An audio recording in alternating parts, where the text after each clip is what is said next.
The Lamb wins by dying. The Lamb overcomes by dying. Victory comes through sacrifice. Victory comes through sacrifice. This is a principle that is so important in understanding how God's kingdom comes into the earth instead of our kingdom comes and we put God a label of God on it.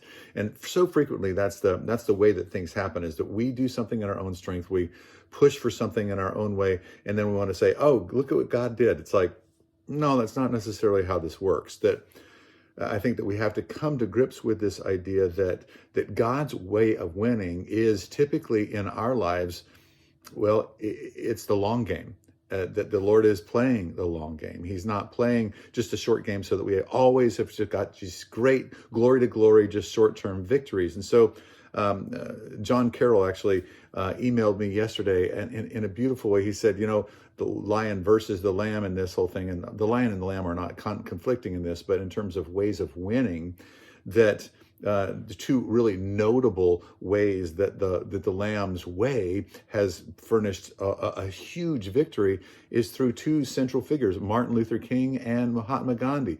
Martin Luther King goes in a nonviolent way. In fact, would not let anyone protest with them if he sensed that they had any kind of angst in them whatsoever. He's like, no, we are going to do this in a passive way. We are going to protest, but we're going to do so in a nonviolent way. We're going to do so in a way that has kindness to it, that has thoughtfulness to it, and all these different things. Instead of this, we're going to take it by force. And this whole take it by force thing is one of the ways that our world is so used to working, and especially our American way is so used to working. Mahatma Gandhi, same way. We're just going to go and take as many people as we possibly can. We're going to sit down, and we're going to protest by sitting down. We're going to go for change by in this very backward, passive sort of a way. And they changed the entire way that India worked. They conquered through that. Martin Luther King conquered through that.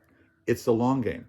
Lastly, Christianity didn't resist Rome. And by not resisting Rome and by playing the long game in the whole thing, by practicing hospitality, by being sacrificial, it took a couple hundred years and they owned the Roman Empire. Now, that wasn't all good, but it's a fact that the long game is the game of winning, that the way of sacrifice is Jesus' way of winning.